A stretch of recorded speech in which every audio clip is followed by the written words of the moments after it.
दोस्तों, मैं राहुल सिंह। स्वागत है आपका मेरे इस चैनल पर एक नई कहानी के साथ।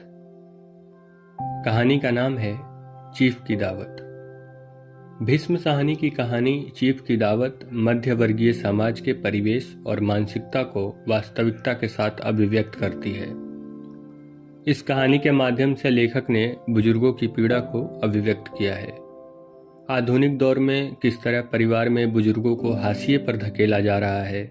आधुनिक दौर के मध्य वर्ग का व्यक्ति आगे बढ़ने की चाह में दौड़ता जा रहा है और आगे बढ़ने की होड़ में पारिवारिक और सामाजिक संबंधों की बलि चढ़ाता जा रहा है। पैसे की लालसा में व्यक्ति संवेदनहीन बनता जा रहा है, या यूं कहें कि मशीन और बिजनेस के इस युग में व्यक्ति भी मशीन बन चुका है।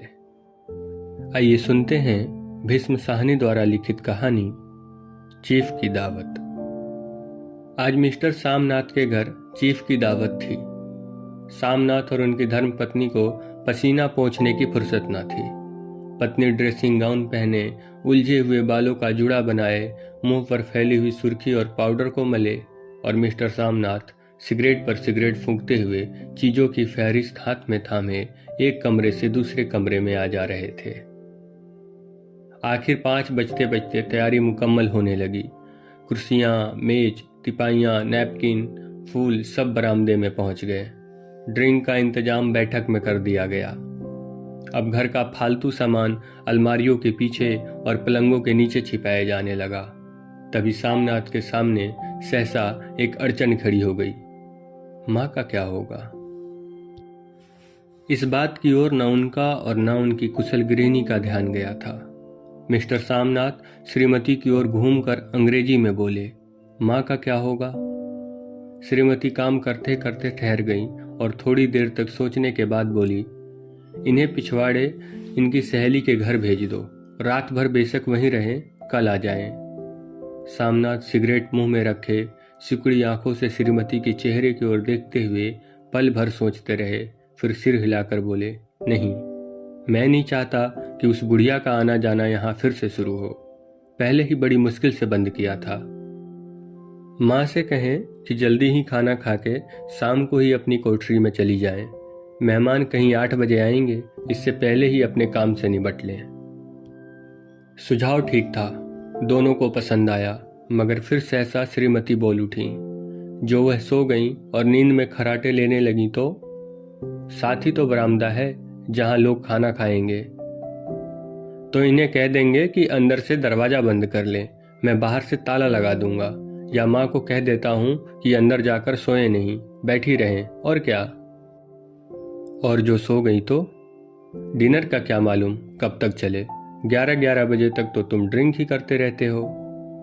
सामनाथ कुछ खींच उठे, हाथ झटकते हुए बोले, अच्छी भली है भाई के पास जा रही थी, तुमने यूं ही खुद अच्छा बनने के लिए बीच में टांग अड़ा दी। वाह, तुम माँ और बेटों की बातों में मैं क्यों बुरी बनूं? तुम जानो और वह जाने। मिस्टर सामनाथ चुप रहे। यह मौका बहस का ना था, समस्या का हल ढूंढने का था। उन्होंने घूमकर माँ की कोठरी की ओर देखा। कोठरी का दरवाजा बरामदे में खुलता था। बरामदे की ओर देखते हुए झट से बोले, मैंने सोच लिया है। और उन्हीं कदमों माँ की कोठरी के बाहर जा खड़े हुए। माँ दीवार के साथ एक चौकी पर बैठी दुपट्टे में मुंह सिर लपेटे माला जप रही थीं। सुबह से तैयारी होती देखते हुए माँ का दिल भी धड़क रहा था। बेटे के दफ्तर का बड़ा साहब घर पे आ रहा है, सारा काम सुबीते से चला जाए। माँ, आज तुम खाना जल्दी खा लेना, मेहमान लोग 7:30 बजे आ जाएंगे। माँ ने धीरे से मुंह पर से दुपट्टा हटाया और बेटे को देखते हुए कहा, आज मुझे खाना नहीं खाना है बेटा, तुम तो जानते हो मांस मछली बने तो मैं कुछ नहीं खाती। जैसे भी हो अपने काम से जल्दी निपट लेना। अच्छा बेटा। और माँ, हम लोग पहले बैठक में बैठेंगे, उतनी देर तुम यहाँ बरामदे में बैठना, फिर जब हम यहाँ आ जाएं तो तुम गुसल खाने के रास्ते बैठक में चली जाना। माँ अवाक बेटे का चेहरा देखने लगी, फिर धीरे से बोली, अच्छा बेटा। और माँ, आज जल्दी सो नहीं जाना, तुम्हारे खर्राटों की आवाज़ दूर तक जाती है। माँ लज्जित सी आवाज़ में बोली, क्या करूं बेटा, मेरे बस की बात नहीं है। जब से बीमारी से उठी हूं नाक से सांस नहीं ले सकती। मिस्टर सामनाथ ने इंतजाम तो कर दिया, फिर भी उनकी उधेड़-बुन खत्म नहीं हुई। जो चीफ अचानक उधर आ निकला तो 8-10 मेहमान होंगे, देसी अफसर, उनकी स्त्रियां होंगी। कोई भी गुसल खाने की तरफ जा सकता है। क्षोभ और क्रोध में वह झुंझलाने लगे। एक कुर्सी को उठाकर बरामदे में कोठरी के बाहर रखते हुए बोले, आओ माँ, इस पर जरा बैठो तो। माँ माला संभालती, पल्ला ठीक करती उठी और धीरे से कुर्सी पर आकर बैठ गईं। यूं नहीं माँ, टांगे ऊपर चढ़ाकर नहीं बैठते, यह खाट नहीं है। माँ ने टांगे नीचे उतार लीं। और खुदा के वास्ते नंगे पांव नहीं घूमना, ना ही वह खड़ाऊ पहनकर सामने आना। किसी दिन तुम्हारी ये खड़ाऊ उठाकर मैं बाहर फेंक दूंगा। माँ चुप रहीं। कपड़े कौन से पहनोगी माँ? जो है वही पहनूंगी बेटा, जो कहो पहन लूं। मिस्टर सामनाथ सिगरेट मुंह में रखे फिर अधखुली आंखों से माँ की ओर देखने लगे और माँ के कपड़ों की सोचने लगे। सामनाथ हर बात में तरतीब चाहते थे। घर का सब संचालन उनके हाथ में था। खुटियां कमरों में कहाँ लगाई जाएं, बिस्तर कहाँ पर बिछे, किस रंग के पर्दे लगाएं, श्रीमती कौन सी साड़ी पहने, मेज किस साइज की हो। सामनाथ को चिंता थी कि अगर चीफ का साक्षात माँ से हो गया तो कहीं लज्जित नहीं होना पड़े। माँ को सिर से पांव तक देखते हुए बोले, तुम सफेद कमीज और सफेद सलवार पहन लो माँ, पहन के आओ तो जरा देखूं। माँ धीरे से उठी और अपनी कोठरी में कपड़े पहनने चली गईं। यह माँ का झमेला ही रहेगा, उन्होंने फिर अंग्रेजी में अपनी स्त्री से कहा। कोई ढंग की बात हो तो भी कोई कहे, अगर कहीं कोई उल्टी सीधी बात हो गई, चीफ को बुरा लगा तो सारा मजा जाता रहेगा। माँ सफेद कमीज और सफेद सलवार पहनकर बाहर निकली। छोटा सा कद, सफेद कपड़ों में लिपटा छोटा सा सूखा हुआ शरीर, धुंधली आंखें, केवल सिर के आधे झड़े हुए बाल पल्ले की ओट में छिप पाए थे। पहले से कुछ ही कम कुरूप नजर आ रही थीं। चलो ठीक है, कोई चूड़ियां उड़ियां हो तो वो भी पहन लो, कोई हर्ज नहीं। चूड़ियां कहाँ से लाऊं बेटा, तुम तो जानते हो सब जेवर तुम्हारी पढ़ाई में बिक गए। यह वाक्य सामनाथ को तीर की तरह लगा। तिनक कर बोले, यह कौन सा राग छेड़ दिया माँ, सीधा कह दो नहीं है जेवर, बस। इससे पढ़ाई वढ़ाई का क्या? जो जेवर बिका तो कुछ बनकर ही आया हूं, नीरा लंडूरा तो नहीं लौट के आया। जितना दिया था उससे दोगुना ले लेना। मेरी जिभ जल जाए बेटा, तुमसे जेवर लूंगी? मेरे मुंह से यूं ही निकल गया होगा, जो होते तो लाख बार पहनती। 5:30 बज चुके थे। अभी मिस्टर सामनाथ को खुद भी नहा धोकर तैयार होना था। श्रीमती कब की अपने कमरे में जा चुकी थी। सामनाथ जाते हुए एक बार फिर माँ को हिदायत करते गए, माँ, रोज की तरह गुमसुम बन के नहीं बैठी रहना। अगर साहब इधर आ निकले और कोई बात पूछें तो ठीक तरह से बात का जवाब देना। मैं ना पढ़ी लिखी बेटा, मैं क्या बात करूंगी? तुम कह देना माँ अनपढ़ है, कुछ जानती समझती नहीं, वह नहीं पूछेगा। 7 बजते बजते माँ का दिल धक धक करने लगा। अगर चीफ सामने आ गया और उसने कुछ पूछा तो वह क्या जवाब देगी? अंग्रेज को तो दूर से ही देख कर घबरा उठती थी। यह तो अमेरिकी है, न मालूम क्या पूछे, मैं क्या कहूंगी। माँ का जी चाहा कि चुपचाप पिछवाड़े विधवा सहेली के घर चली जाए, मगर बेटे के हुक्म को कैसे टाल सकती थी। चुपचाप कुर्सी पर से टांग लटकाए वहीं बैठी रहीं। एक कामयाब पार्टी वह है जिसमें ड्रिंक कामयाबी से चल जाए। सामनाथ की पार्टी सफलता के शिखर चूमने लगी। वार्तालाप उसी रॉ में बह रहा था जिस रॉ में ग्लास भरे जा रहे थे। कहीं कोई रुकावट ना थी, कोई अड़चन ना थी। साहब को विस्की पसंद आई थी, मैम साहब को पर्दे पसंद आए थे, सोफा कवर का डिजाइन पसंद आया था, कमरे की सजावट पसंद आई थी। इससे बढ़कर क्या चाहिए? साहब तो ड्रिंक के दूसरे दौर में ही चुटकुले और कहानियां कहने लग गए थे। दफ्तर में जितना रोब रखते थे, यहाँ उतने ही दोस्त परवर हो रहे थे। और उनकी स्त्री काला गाउन पहने, गले में सफेद मोतियों का हार, सेंट और पाउडर की महक से ओत प्रोत कमरे में बैठी सभी देसी स्त्रियों की आराधना का केंद्र बनी हुई थी। बात बात पर हंसती, बात बात पर सिर हिलाती और सामनाथ की स्त्री से तो ऐसे बात कर रही थी जैसे उनकी पुरानी सहेली हो। और इसी रो में पीते पिलाते 10:30 बज गए। वक्त गुजरते पता ही न चला। आखिर सब लोग अपने अपने गिलासों में से आखिरी घूंट पीकर खाना खाने के लिए उठे और बैठक से बाहर निकले। आगे आगे सामनाथ रास्ता दिखाते हुए, पीछे चीफ और दूसरे मेहमान। बरामदे में पहुंचते ही सामनाथ सहसा ठिठक गए। जो दृश्य उन्होंने देखा उससे उनकी टांगें लड़खड़ा गई और क्षण भर में सारा नशा हिरन होने लगा। बरामदे में ऐन कोठरी के बाहर माँ अपनी कुर्सी पर ज्यों की त्यों बैठी थी, मगर दोनों पांव कुर्सी की सीट पर रखे हुए और सिर दाएं से बाएं और बाएं से दाएं झूल रहा था और मुंह में से लगातार गहरे खर्राटों की आवाज आ रही थी। जब सिर कुछ देर के लिए टेढ़ा होकर एक तरफ को थम जाता तो खर्राटे और भी गहरे हो उठते और फिर जब झटके से नींद टूटती तो सिर फिर दाएं से बाएं झूलने लगता। पल्ला सिर पर से खिसक आया था और माँ के झरे हुए बाल आधे गंजे सिर पर अस्त व्यस्त बिखर रहे थे। देखते ही सामनाथ क्रुद्ध हो उठे। जी चाहा कि माँ को धक्का देकर उठा दे और उन्हें कोठरी में धकेल दे, मगर ऐसा करना संभव न था। चीफ और बाकी मेहमान पास खड़े थे। माँ को देखते ही देसी अफसर की कुछ स्त्रियां हंस दी कि इतने में चीफ ने धीरे से कहा, पुअर डियर। माँ हड़बड़ा के उठ बैठी। सामने खड़े इतने लोगों को देखकर ऐसी घबराई कि कुछ कहते ना बना। झट से पल्ला सिर पर रखते हुए खड़ी हो गई और जमीन को देखने लगी। उनके पांव लड़खड़ाने लगे और हाथों की उंगलियां थर थर कांपने लगी। माँ, तुम जाके सो जाओ, तुम क्यों इतनी देर तक जग रही थी? और खिसियाई हुई नजरों से सामनाथ चीफ के मुंह की ओर देखने लगे। चीफ के चेहरे पर मुस्कुराहट थी। वह वहीं खड़े खड़े बोले, नमस्ते। माँ ने झिझकते हुए अपने में सिमटते हुए दोनों हाथ जोड़े, मगर एक हाथ दुपट्टे के अंदर माला को पकड़े हुए था, दूसरा बाहर। ठीक तरह से नमस्ते भी ना कर पाई। सामनाथ इस पर भी खिन्न हो उठे। इतने में चीफ ने अपना दायां हाथ मिलाने के लिए माँ के आगे किया। माँ और भी घबरा उठी। माँ, हाथ मिलाओ। पर हाथ कैसे मिलाती? दाएं हाथ में तो माला थी। घबराहट में माँ ने बायां हाथ ही साहब के हाथ में रख दिया। सामनाथ दिल ही दिल में जल उठे। देसी अफसरों की स्त्रियां खिलखिलाकर हंस पड़ी। यूं नहीं माँ, तुम तो जानती हो दायां हाथ मिलाया जाता है, दायां हाथ मिलाओ। मगर तब तक चीफ माँ का बायां हाथ ही बार बार हिलाकर कह रहे थे, हाउ डू यू डू। कहो माँ, मैं ठीक हूँ, खैरियत से हूँ। माँ कुछ बड़बड़ाई।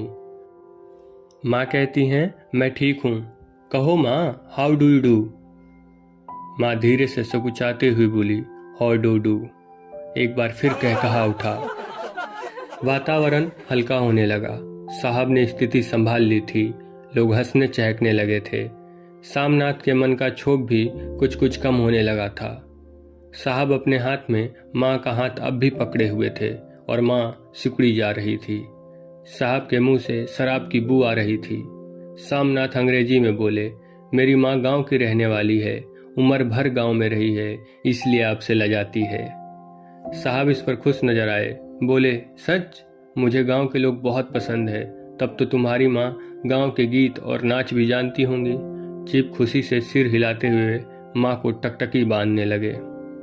माँ, साहब कहते हैं कोई गाना सुनाओ, कोई पुरानी गीत तुम्हें तो कितने ही याद होंगे। माँ धीरे से बोली, मैं क्या गाऊंगी बेटा, मैंने कब गाया है। वाह माँ, मेहमान का कहा भी कोई टालता है। साहब ने इतना रीझ के कहा है, नहीं गाओगी तो साहब बुरा मानेंगे। मैं क्या गाऊं बेटा, मुझे क्या आता है। वाह, कोई बढ़िया टप्पे सुना दो, 2 पत्तर अनारा दे। देसी अफसर और उनकी स्त्रियों ने इस सुझाव पर तालियां पीटी। माँ कभी दिन दृष्टि से बेटे के चेहरे को देखती, कभी पास खड़ी बहू के चेहरे को। इतने में बेटे ने गंभीर आदेश भरे लिहाज में कहा, माँ।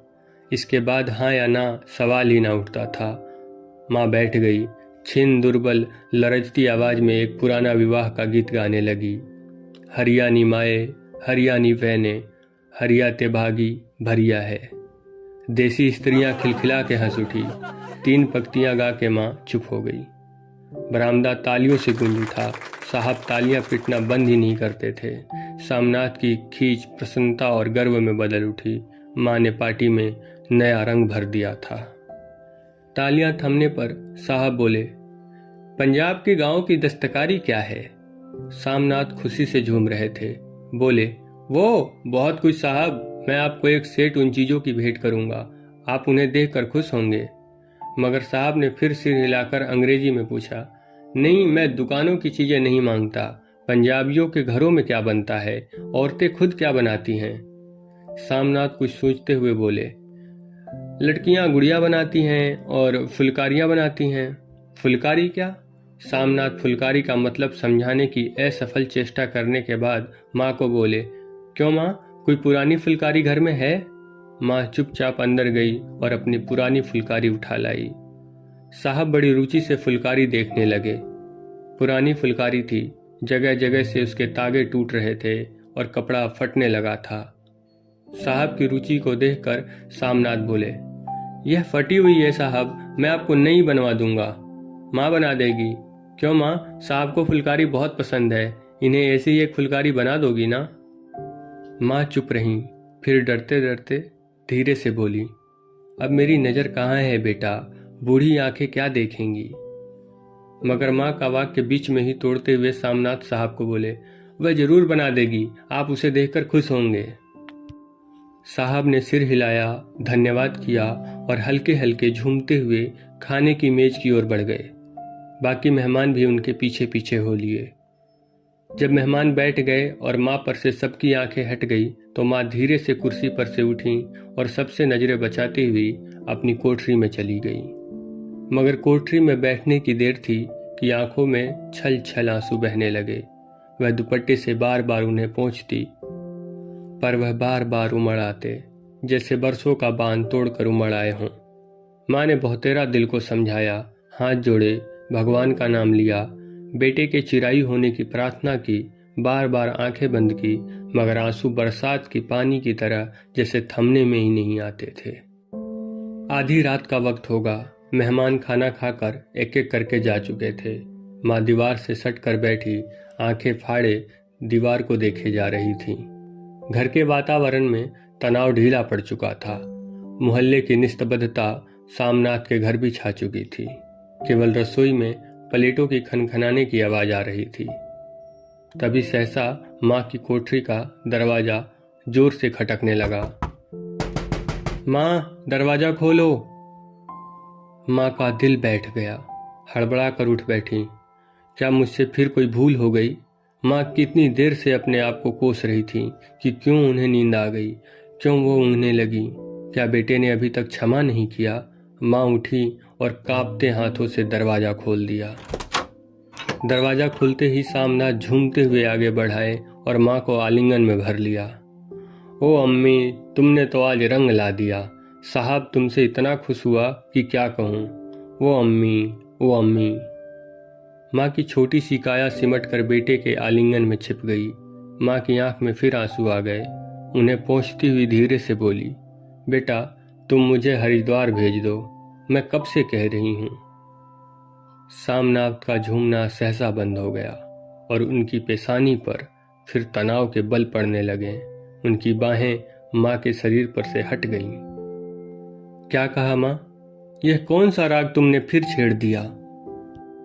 सामनाथ का क्रोध बढ़ने लगा था। बोलते गए, तुम मुझे बदनाम करना चाहती हो ताकि दुनिया कहे कि बेटा माँ को अपने पास नहीं रख सकता। नहीं बेटा, अब तुम अपनी बहू के साथ जैसा मन चाहे रहो। मैंने अपना खा पहन लिया, अब यहाँ क्या करूँगी? जो थोड़े दिन जिंदगी के बाकी हैं, भगवान का नाम लूँगी। तुम मुझे हरिद्वार भेज दो। तुम चली जाओगी तो फुलकारी कौन बनाएगा? साहब से तुम्हारे सामने ही फुलकारी देने का इकरार किया है। मेरी आंखें अब नहीं हैं बेटा जो फुलकारी बना सकूं। तुम कहीं और से बनवा लो, बनी बनाई ले लो। माँ, तुम मुझे धोखा दे के यूं चली जाओगी, मेरा बनता काम बिगाड़ोगी। जानती नहीं, साहब खुश होगा तो मुझे तरक्की मिलेगी। माँ चुप हो गई, फिर बेटे के मुंह की ओर देखती हुई बोली, क्या तेरी तरक्की होगी? क्या साहब तेरी तरक्की करेगा? क्या उसने कुछ कहा है? कहा नहीं, मगर देखती नहीं कितना खुश गया है। कहता था जब तेरी माँ फुलकारी बनाना शुरू करेंगी तो मैं देखने आऊँगा कि कैसे बनाती हैं। जो साहब खुश हो गया तो मुझे इससे बड़ी नौकरी भी मिल सकती है, मैं बड़ा अफसर बन सकता हूँ। माँ के चेहरे का रंग बदलने लगा। धीरे धीरे उनका झुर्रियों भरा मुंह खिलने लगा, आंखों में हल्की हल्की चमक आने लगी। तो तेरी तरक्की होगी बेटा। तरक्की यूं ही हो जाएगी? साहब को खुश रखूंगा तो कुछ करेगा, वरना उसकी खिदमत करने वाले और थोड़े हैं। तो मैं बना दूंगी बेटा, जैसा बन पड़ेगा बना दूंगी। और माँ दिल ही दिल में फिर बेटे के उज्जवल भविष्य की कामनाएं करने लगी। और मिस्टर सामनाथ, अब सो जाओ माँ, कहते हुए तनिक लड़खड़ाते हुए अपने कमरे की ओर घूम गए। दोस्तों, ये थी भीष्म साहनी की लिखी कहानी चीफ की दावत। ये कहानी आप सबको कैसी लगी ये हमें कमेंट करके जरूर बताएं। और अगर कहानी पसंद आई हो तो अपने सगे संबंधियों को वीडियो जरूर शेयर करें। Thank you.